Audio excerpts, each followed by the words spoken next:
Thank you. It's a great honor, and I hope you forgive a little bit of emotion.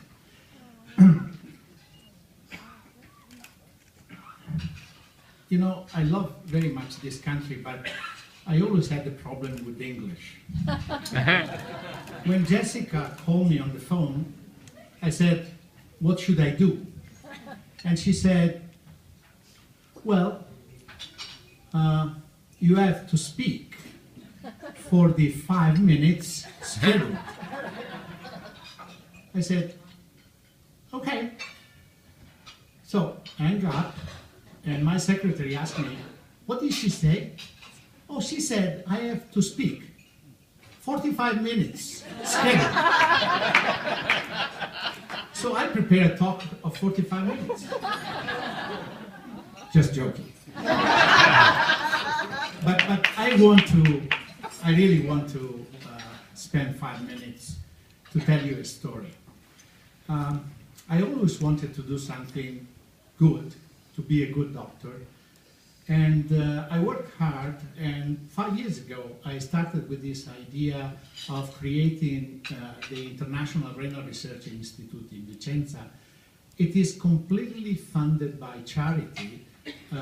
In Italy, charity is complicated. It's not like the United States, but we were able to do it. And now it is the home for several young people from different disciplines: engineering, physics, biology, physicians, even people from humanistic sciences, because we want to keep a little an eye on ethics and other things. And so we felt that there was a field where innovation was needed, and that area was the therapy for acute kidney injury in the neonate. There were no dedicated technology for this, so we started the project. And because we were studying miniaturization for the wearable kidney, we thought, well, you shoot at the moon, if you miss it, you still get some stars. And in fact, the miniaturization is perfect, and the first customer is the neonate.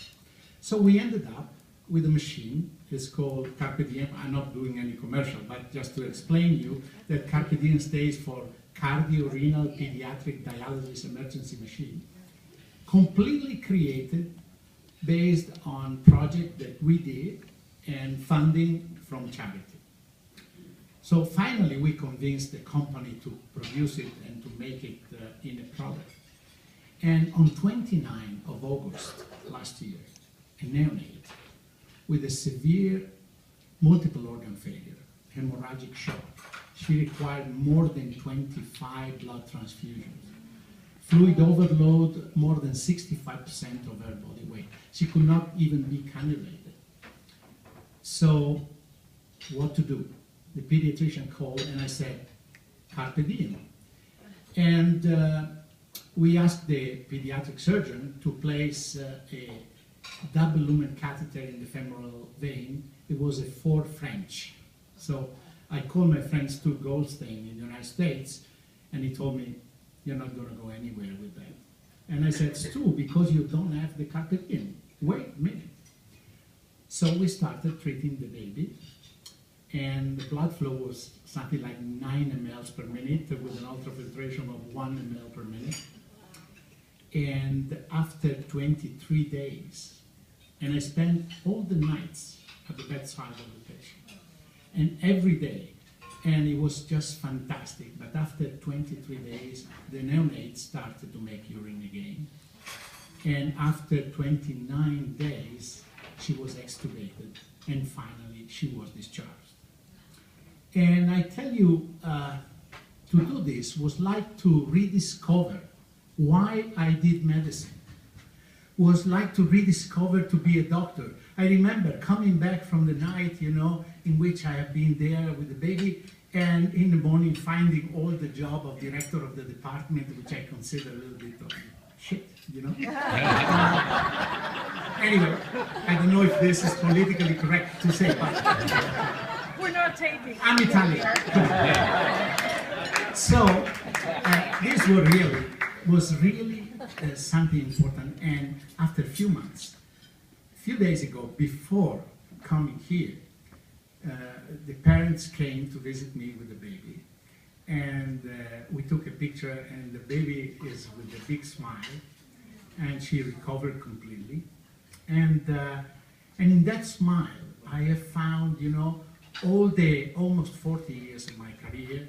And in this career, I must acknowledge that I came to the United States in '82 at Mount Sinai Hospital, and then in GW, when later on I met Joe Vassalotti, and then again at Beth Israel Medical Center in New York. And I have received so much from this country. And that's why I'm so proud of this award that I received tonight. I can tell you, I love working with young fellows. We started critical care nephrology, cardiorenal things, ATKI, many initiatives, all in collaboration with the United States. And to do this, of course, you need a good group of collaborators, which I want to acknowledge. You also need a muse, and I have my muse, which is my wife, Paola.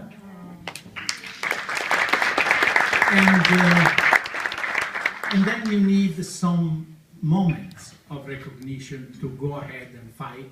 And this moment in which the National Kidney Foundation wanted to give me this award is something that probably encouraged me to go ahead for the years to come. So I have only two things to say.